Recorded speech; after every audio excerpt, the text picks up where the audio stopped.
PM, you spoke about preparing the next team to take over. You previously had also spoken about finding your future successor. Yes. Could we find out, is your future successor in this new cabinet?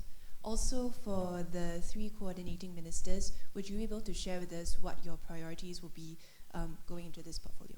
Thank you. I think it is most likely the future successor is in this cabinet because there's no time, and if somebody else has to come from outside this cabinet, it will mean something has gone very, very unexpectedly. The coordinating ministers are here. I think they'll be happy to say a few words. Well, from the national security point of view, I think the new challenges of terrorism is one particular area I would like to focus on. New developments because of ISIS and what's happening in our region. Second, I will help the Prime Minister shape the agenda of the strategy group at the center of government, help them to support the whole of government work and the interagency work, and support the PM and also the other coordinating ministers. And third, I would say the main responsibility or major responsibility now is to help PM to develop the new team, to help guide, mentor, share our experiences, and to help them to succeed. Tharman? So just very briefly, we're not starting from scratch on economic and social policies. We embarked some years ago and picked up pace in the last few years on a whole set of initiatives: economic restructuring, skills future, strengthening our safety net. We have to not just continue that work, but it's getting more complex, and the choices we have to make are not simple ones. We'll have to think very hard about them. What can we afford? How do we provide the right incentives? What shakeout do we accept in the economy, and how do we consolidate and strengthen the firms that are the future? So it's a task that involves close coordination, close consultation. As a coordinating minister, I'm not going to be peering over the shoulders of the ministers, but it's continuous consultation, advice, before we actually come to agreement in cabinet. And like Chee Hen, I would want to play an active role in guiding and supporting the new team.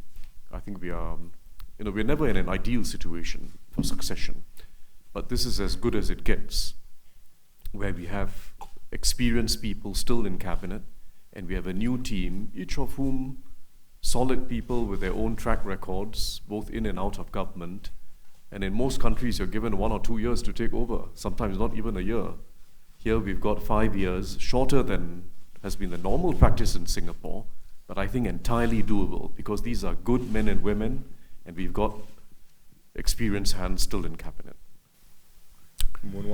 That we need coordination for infrastructure development, I think, is obvious. And we have always have coordination, but at the officials level. So Master Planning Committee, is multi-agency in nature. But I think what is critical here now is to inject this political leadership to make sure that the political considerations are fully factored into. And because I'm also at the same time transport, or will be the transport minister, I have another major objective, which is I always feel that we can further raise the quality of life for Singaporeans if we can make Singapore a lot easier for Singaporeans to move about with ease, on feet, bicycles, in buses, in trains, and occasionally some driverless cars, which you do not have to own it.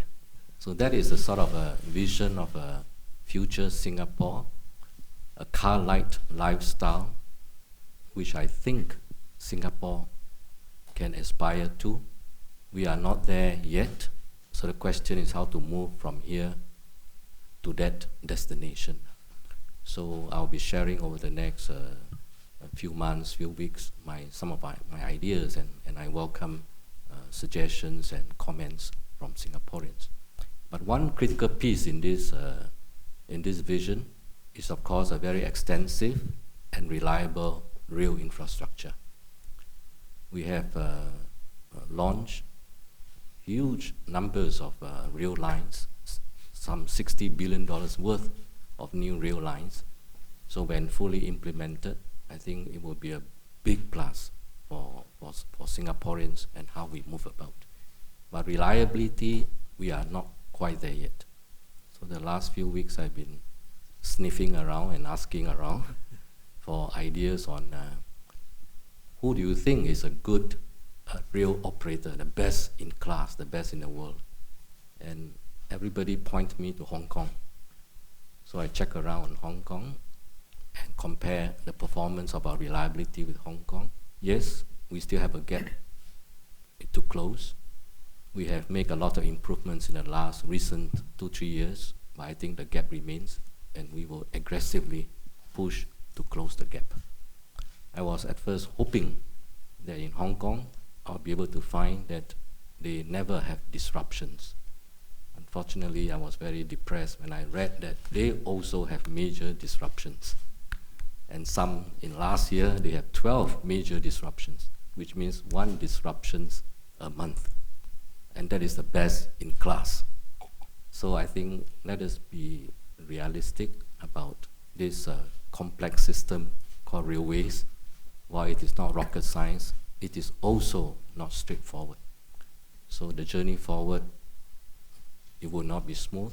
There may be some fires, big and small. I hope to get Singaporeans' understanding and patience, but we will do our best.